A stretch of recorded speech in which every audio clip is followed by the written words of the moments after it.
Get ready for tonight, guys, at 5 p.m. CDT. That you should be like middle US time. But I will be streaming at, well, you guys kind of get a pick because I'll be streaming on Roblox. But anyways, hope you guys enjoy this. You looked around Zenitsu's home. As you headed to the living room, you soon sat down on his couch. So, any ideas as to what we're going to do for our project? You asked. We need to make one 1 minute song. Any general recommendations? You asked. He soon walked up to you and sat next to you, looking at your beautiful face. Insert your favorite music genre or anything you want. I can just go along with it, he replied. Oh, well, let's do this in a meme-ish way, you suggested. Memes? It seems like Inosuke has influenced our work again, Zenitsu commented. You only giggled. You soon got up from the couch. Do you have any water? You asked as you headed to where the water was. Oh, yeah, in the kitchen. Hold up. Go and sit down. I'll get it for you, he told you. Well, all right, thanks, you replied as soon sat down again on the couch. Lady Tamio. Good afternoon, Yin. I was invited to a formal party and thought of letting you tag along with me. You. A party? Is there going to be good food? If so, then yes. But when is that party? Lady Tamio. It's this Saturday, and yes, you'll be good. Oh, there will be good food, Yin. I also have dresses ready for you. You were so focused on the messaging Tamio on your phone, Zenitsu soon headed to the kitchen and grabbed you a glass of water. As soon as he finished, instead of going back to you, he headed to his room to grab something. As he quietly entered his room, he rummaged through his drawers, only to find a cloth and chloroform. He poured some chloroform into the cloth. 5 minutes. She'll be knocked out for only 5 minutes, he mumbled. That's enough time to gag you, to chain you to his bed. He was excited. You could finally be his. He then went back to where you were, slowly walking towards you. All of those months of planning, all of those times imagining, all of those times killing, all of those times worshipping you. The two of you would have such great fun. Oh God, I'm not saying this 100 times, but basically he just says, I love you, I love you, I love you, I love you, Yin, just like 13 million times.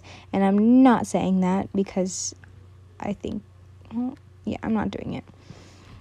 He thought all of what he had done was worth it, because now he gets to have you. Why the fuck is the door locked? A voice spoke out from the entrance door. Zenitsu abruptly stopped, glaring at the door. He quickly noticed that you were turning around. Zenitsu's eyes widened. He quickly hid the cloth on his back pocket. Oh, hey Zenitsu, what took you so long? You chuckled.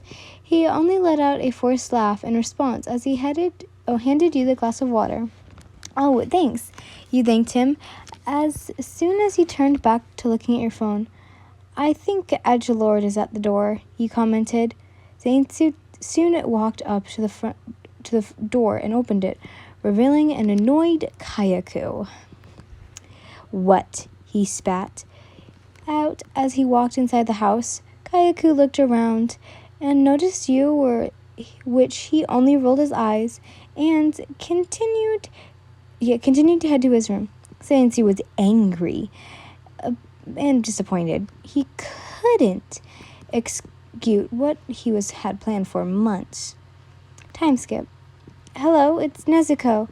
My phone's probably dead or I'm busy. Anyways, leave a message. Nezuko's...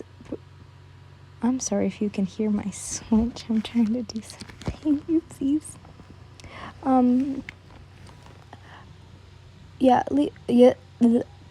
Pre-recorded voice spoke out.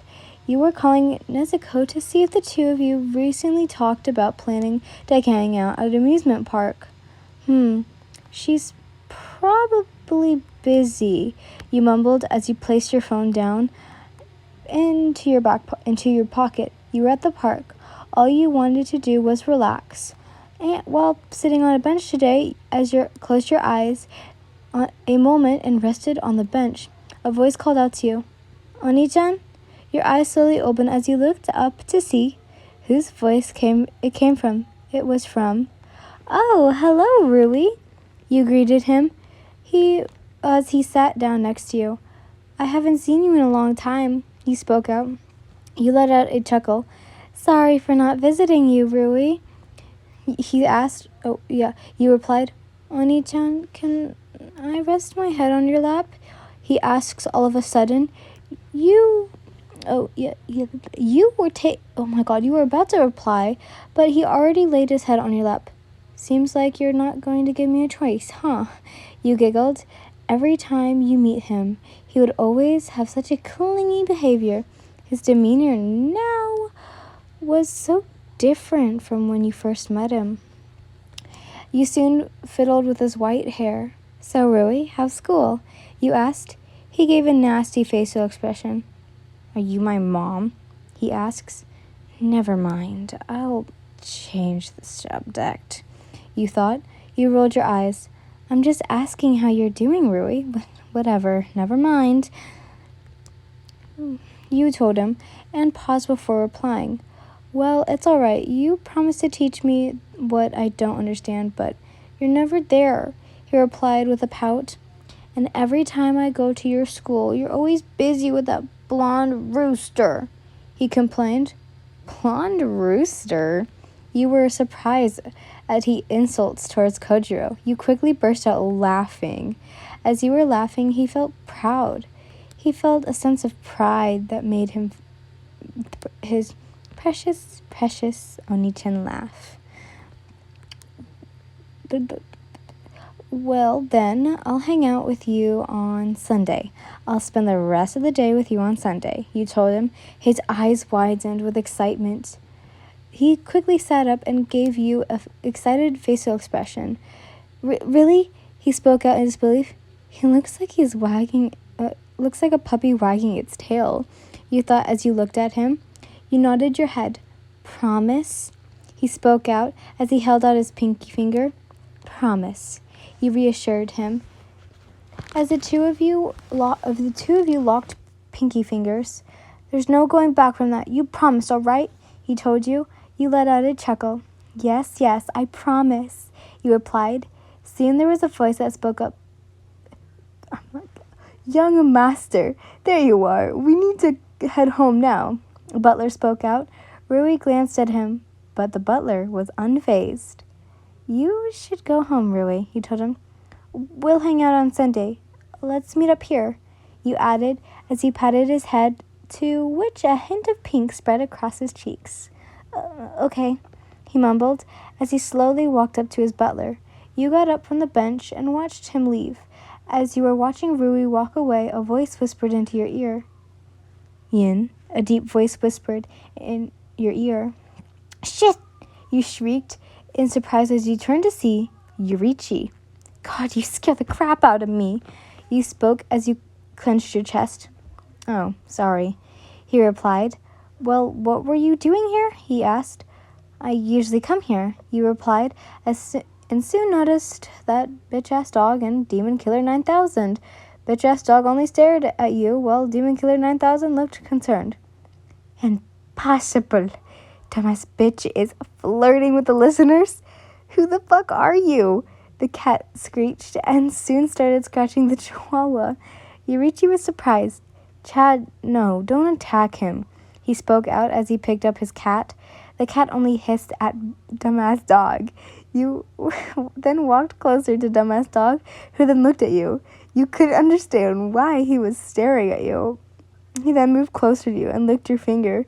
You were surprised by his behavior. "It seems like he's protecting you," Yurichi spoke out. You raised an eyebrow. For what? Besides, he has an owner, you replied as you pet dumbass dog. Did something happen, dumbass dog? Why the sudden change of behavior? It's low-key scaring me, you mumbled. Yurichi only stared at you, his mind thinking as to why the dog is giving you out a protective behavior towards you. I feel like I'm missing something, he thought. It made him a little frustrated that he couldn't figure out what was missing. As you and Yurichi conversated, a jealous boy was watching you too. Rui clenched his fist in jealousy and anger. Why is he with her? He mumbled. Time skip. You looked around. The party was filled with businessmen and rich kids. I feel like I don't belong. All of them look so out of reach. You mumbled. What do you mean you don't belong? You're my niece, Yin. Tamio reassured you. You were at the fancy and formal party that Tamio had invited you to. Tamio would often invite you, so this wasn't new to you. You weren't planning on talking to any other guests anyways.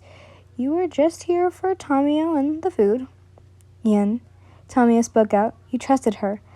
You were a little bit surprised as she tucks in the loose strands of hair behind your ear. She then gives you a small smile. Shall we head to the food section? She suggested. Yes, you stuttered. Fuck, Tamio is so pretty. I don't even understand how the player is related to this goddess, you thought, as the two of you headed to where the food is. You fixed your dress a little. It was a long cocktail dress that was tight at the top and a little loose at the bottom. It was also your favorite color. You felt your mouth drool as you grabbed a plate. The table was filled with hundreds of kinds of appetizers, from cold to hot. You were definitely going to have a field day on this. Oh, my lady, Tamio, I didn't think you'd come here, and along with your beautiful niece, too. You turned to see a woman with such an elegant aura that you couldn't help but be a little embarrassed at how many appetizers you were taking. She let out a small chuckle. No worries. Go ahead and take as much as you can, she reassured you. Anyways, Lady Tamio, there's something I'd like to talk about with you, she added. Oh, well, could I bring my niece along? Tamio asked. I'm afraid not, she replied. Tamio soon turned to you. It's all right. You'll only be right here. I'll only be right here, Tamio, you reassured her. Well, all right then. I'll be back. Quick, she told you, and soon left with the woman. Oh, I know who's at this party. Sorry. As you were eating some honey mint lamb skewers, you looked around to see if there was anyone familiar. Most of the people in the party were rich businessmen and women with their rich children, but then you choked on your skewer as you noticed 3 familiar figures. About to get some love, some upper moon loves. Why are Muzan, Akaza, and Kokoshibo here? You thought as you stared, looking for a place where you wouldn't be noticed. The table appetizers were in the middle of the room. As you looked around, panicking, a certain someone that you were planning on avoiding noticed you. He let a small smirk as he walked towards you. Yin, a voice spoke out. Oh, fuck, I thought. You slowly turned around to see Muzan. My, I didn't expect to see you here. Well, I'm not even surprised you're here at where the appetizers are, he added. Hello, Sir Muzan, you replied. He then grabbed your hand. Didn't I tell you to call me Muzan? He spoke out as he kissed your hand. All right, Muzan, you stuttered. He stared at you, hiding the amused facial expression he had. He loved you. He loved how much you squirmed just by his presence. What are you doing here, Yin? He asks. Came with my aunt, you replied. Is that so? He mumbled. You soon heard Lady Tamio call out your name. Yin? She spoke out. Oh, Tamio, you replied.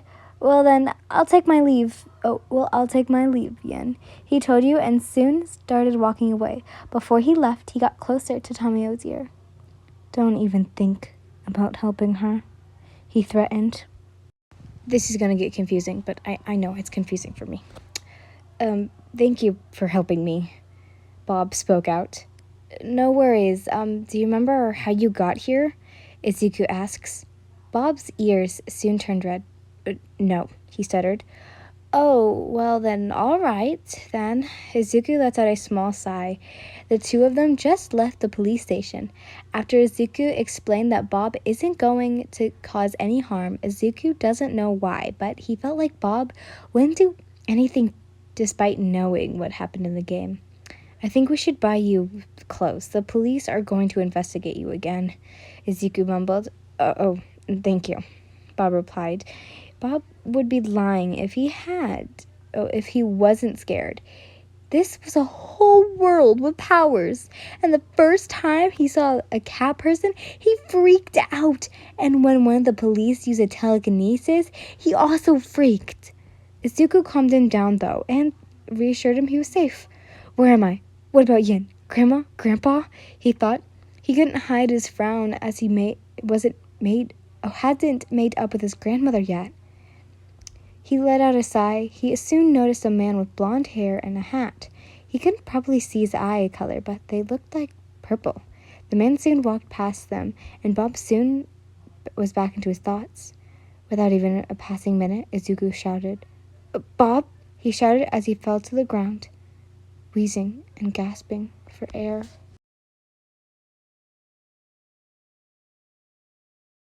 So, I want to apologize because I found out I accidentally skipped maybe like no, hold up. We're on 76 and there's 100. Okay, I may have not skipped like 4 chapters. Oopsies. But basically, just to summarize up everything, one chapter you meet Bob, become friends, help him with cooking class, with Obanai, and then another one, it's just kind of, yeah, I think that's really it. It's just you talking with Bob and yada yada. But I'm also so sorry that I forgot about those. Oh, I feel so bad. But anyways, I hope you guys enjoyed this.